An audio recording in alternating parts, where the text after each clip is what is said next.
Bonjour, bienvenue sur le plateau TV du Salon Evolution 2021. Je suis Thomas Bleusville, journaliste spécialisé sur la transition énergétique. Et j'ai le plaisir pour cette table ronde d'avoir avec moi des représentants du groupe Engie et de Total Energy pour parler de deux projets concrets sur l'hydrogène. On va essayer d'être très concret. Donc j'ai avec moi dans l'ordre Bérangère Préau, bonjour. Vous êtes directrice du développement hydrogène et mobilité verte chez Engie Solutions.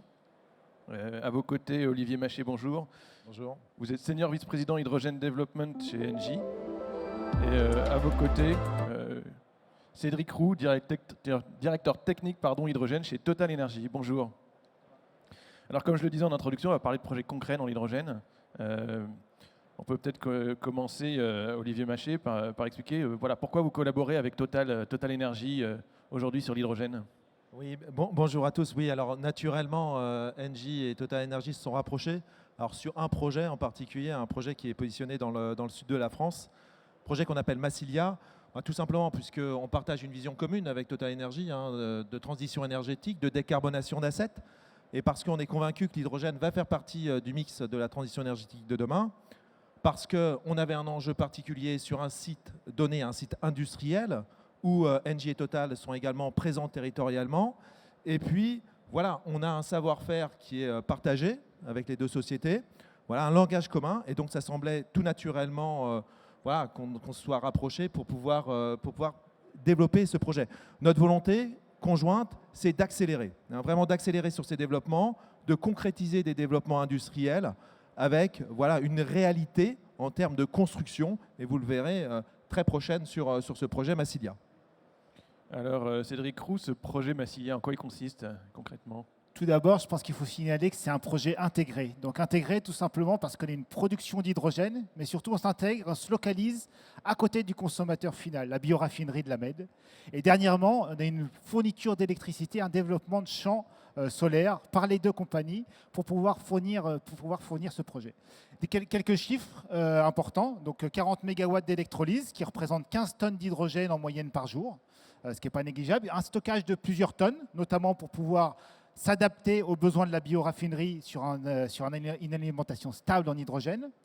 Et surtout, 110 MW de champs solaires, dont 4 MW sur le site même de la Med, qui va nous permettre un caractère innovant avec une connexion directe entre ce champ d'énergie solaire et les champs d'électrolyseurs. Bien tout ça qui va nous permettre au final 33 000 tonnes de CO2 évitées sur une année, ce qui est forcément un chiffre conséquent. Quelques enjeux techniques, notamment sur cette partie. Tout d'abord, l'intégration dans la bioraffinerie avec des aspects sécurité, un plan de prévention des risques technologiques à respecter, un aspect environnement avec des autorisations environnementales, un aspect aussi dynamique avec effectivement ces champs solaires qui sont intermittents et un approvisionnement d'hydrogène qui doit être stable pour la bioraffinerie. Et enfin, surtout, un aspect innovant avec une opérabilité des électrolyseurs qui doit être assurée. Et donc, effectivement, beaucoup de travail avec les fournisseurs pour s'assurer qu'on développe quelque chose techniquement qui est fiable. Pour ça, effectivement, on s'appuie surtout sur les compétences de nos deux grands groupes, deux énergéticiens, des compétences d'expertise, mais aussi sur des formations telles que celle qui est développée avec l'ENSOSP sur la partie safety. Et d'autres enjeux plus effectivement en développement, dont je vais laisser Olivier. Oui, merci Cédric. Oui, effectivement, donc là on a développé les enjeux, les challenges techniques qu'on voit concrètement sur ces projets d'envergure. On a également des enjeux, des challenges économiques, avec une équation économique qui doit être là. Donc sur le prix de vente, mais également sur le prix de production de l'hydrogène. Donc l'objectif, c'est quand même d'aller chercher des premiums sur l'hydrogène renouvelable, donc notamment sur les RFNBO. Et puis, on a des enjeux d'intégration territoriale, c'est-à-dire que cette première brique, c'est une brique industrielle avec un off-taker, alors avec un client en tant que tel, mais derrière, notre objectif, c'est de développer un écosystème territorial. Donc, par exemple, sur ce projet-là, on a rajouté très récemment une brique de mobilité, donc on va être amené, capable de dispenser de l'hydrogène sur toute la région et même au-delà pour de la mobilité. Donc on a des projets qui évoluent et qui s'intègrent complètement dans les enjeux territoriaux. Est-ce que vous avez quelques éléments de calendrier à nous donner sur ce projet ? Alors très concrètement, notre objectif conjoint, c'est de démarrer ces installations fin 2024, début 2025. Donc voilà, il y a un rush aujourd'hui au niveau des équipes. On en a parlé tout à l'heure, on a des enjeux de permitting qui sont aujourd'hui sur le chemin critique. Voilà, mais toutes les équipes sont mobilisées pour avoir un des premiers gros projets mis en service en France voilà, dans le sud de la France. Alors je sais qu'Engie a d'autres projets, y compris à l'étranger. Je ne sais pas dans quelle mesure c'est réplicable un peu les projets de l'un à l'autre, mais peut-être que vous pouvez nous parler du projet Netherlands aussi. Oui, alors effectivement, Engie aujourd'hui a plus de 70 projets en portfolio en développement dans le monde. Un exemple particulier, c'est effectivement ces développements aux Pays-Bas, en Hollande. On a un contexte très particulier aux Pays-Bas. Vous savez que les Pays-Bas ont décidé d'arrêter la production de gaz naturel. Ils ont un site qui produit, qui a un champ qui est aujourd'hui a des problématiques techniques. Donc il y a une vraie volonté locale de trouver de nouvelles solutions au gaz naturel. Et donc l'hydrogène arrive à point nommé pour développer ces nouvelles solutions. Par ailleurs, Engie localement est très présent et notamment à des assets, ce qu'on appelle une CCGT, une centrale combinée, donc qu'on va utiliser notamment dans le cadre de cette transition. Des présences renouvelables très importantes, c'est notamment du wind, du vent, donc qui permet de charger correctement les électrolyseurs et donc d'abaisser les coûts de production. Et puis on a des enjeux avec des acteurs économiques, voilà, qui ont des enjeux de décarbonation. On est sur une zone portuaire. Et donc, voilà, vous savez que Fit for 55 va arriver. Donc, il faut préparer ces solutions de demain. On a compris le contexte. Et concrètement, ce projet, Alors, il va se dérouler comment? Concrètement, là, on est sur une première brique qui est de 100 MW et qui va ensuite, donc avec une mise en service 2025, qui va évoluer voilà, étape par étape, 700 MW en 2027, puis horizon 2030, on vise le gigawatt, pratiquement 2 gigawatts. Et les usages sont des usages industriels, mais également de mobilité. Puisque vous savez qu'aux Pays-Bas, en 2035, l'ensemble de la mobilité doit être décarbonée, et notamment la partie ferroviaire. Donc là, on a des nouveaux usages qui apparaissent, et il faut les préparer dès maintenant. Et ce type de projet, ça pourrait aussi être mené en France, dans la même ampleur? Alors, ces projets, du moins tous ces projets sont réplicables. Ce qu'on travaille avec nos partenaires, c'est la réplicabilité des briques, standardisation des briques. Ça, c'est hyper important. Donc on est en train de construire les standards et on est également en train de préparer la duplication de ces briques pour pouvoir aller sur ces étages supérieurs qui sont le gigawatt. Et ça se prépare aujourd'hui. Ça nécessite une maîtrise industrielle, c'est extrêmement important puisqu'on va dans des zones de fonctionnement qui sont nouvelles sur ces installations. On doit définir des barrières de sécurité qui sont là aussi nouvelles. Donc voilà, il y a tout un accompagnement à faire. Et l'expertise technologique, l'expertise de gestion de projet, elle est fondamentale pour pouvoir réussir ces développements et s'assurer que la filière sera au rendez-vous. Alors là, on est en train de parler d'un projet en France, un projet aux Pays-Bas. Comment est-ce que tout ça peut un peu s'interconnecter? Comment on peut faire le lien pour développer ces projets? Et je vais peut-être vous demander, Bérangère Préault, si la mobilité, c'est le facteur clé qui fait qu'on va pouvoir justement mettre tout ça en musique de façon cohérente. Oui, tout à fait. Alors la mobilité, on considère que c'est vraiment un axe complémentaire de ces déploiements massifs de production d'hydrogène renouvelable, puisqu'elle apporte en fait une brique complémentaire sur la valorisation de l'hydrogène produit. Alors à court terme, on considère que ce sera surtout de la mobilité lourde qui va se développer autour de ces moyens de production d'hydrogène. Donc dans le cas de Netherlands, il y a eu une première expérimentation avec des trains et aussi on voit les poids lourds arriver. Et c'est vrai que du coup, on commence à avoir le développement et à anticiper le développement de corridors d'hydrogène pour la mobilité lourde à travers l'Europe.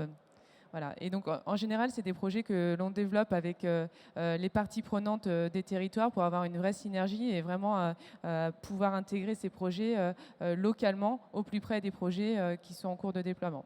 Est-ce que vous avez un exemple de corridor? Quand vous parlez de corridor, c'est des axes de transport? C'est des corridors qui vont se déployer le long des grands axes qui traversent l'Europe. Donc l'Europe a une carte des grands axes qui doivent être équipés. Et donc, dans le cadre de la réglementation européenne, il est même prévu d'avoir à terme des stations hydrogène tous les 150 km pour assurer justement l'interconnexion entre ces projets qui peuvent être dispersés sur le territoire. Et aujourd'hui, l'écosystème des acteurs, il est prêt, il se prépare pour justement déployer les solutions, parce qu'il faut des stations, il faut les véhicules, il faut... Tout à fait, oui.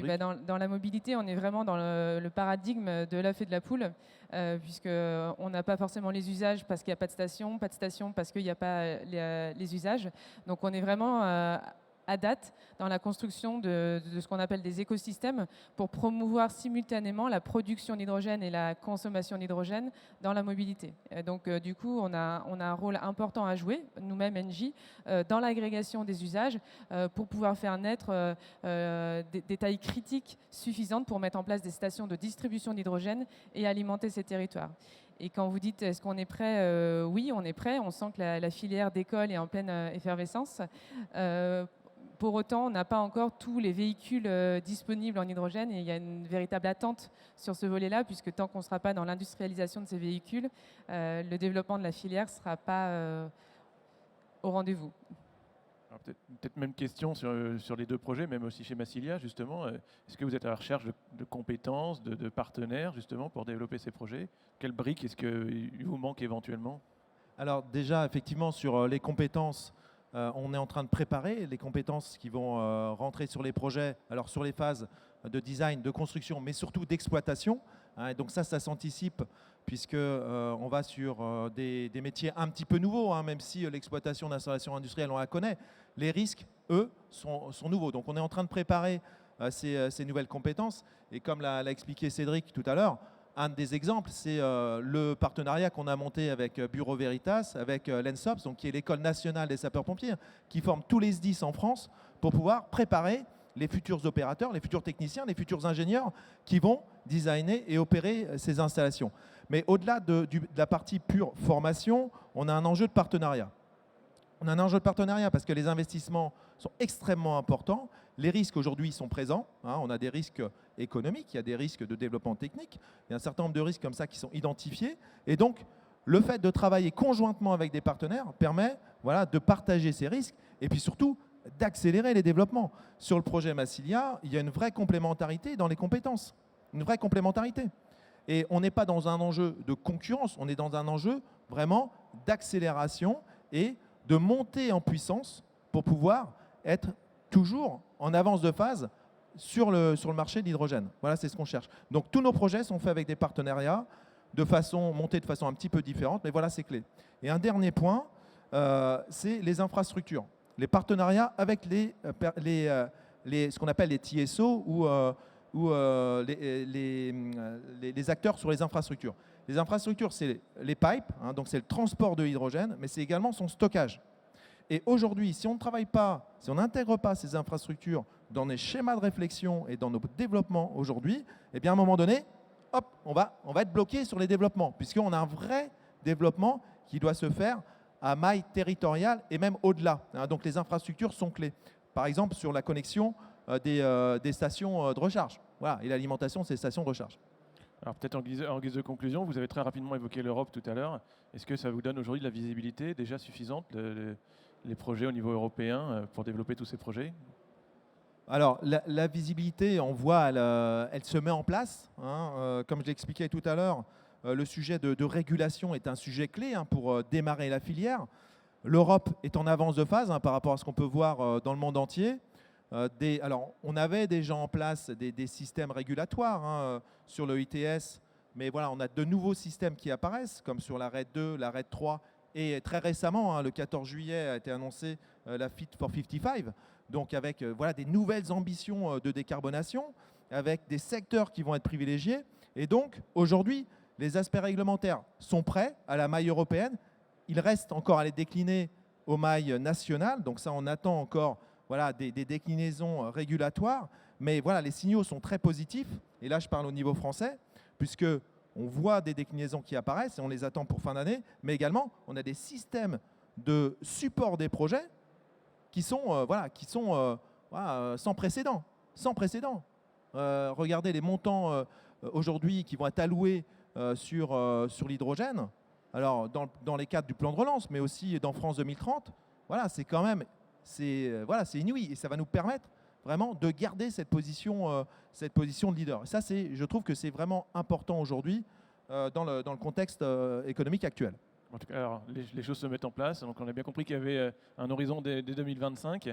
On espère quand même avoir des nouvelles d'ici là, des points intermédiaires. Pour l'instant, il me reste qu'à vous remercier d'être venu nous présenter ces projets. On essaiera de les suivre dans les prochains mois. Merci beaucoup. Merci à tous. Merci à tous.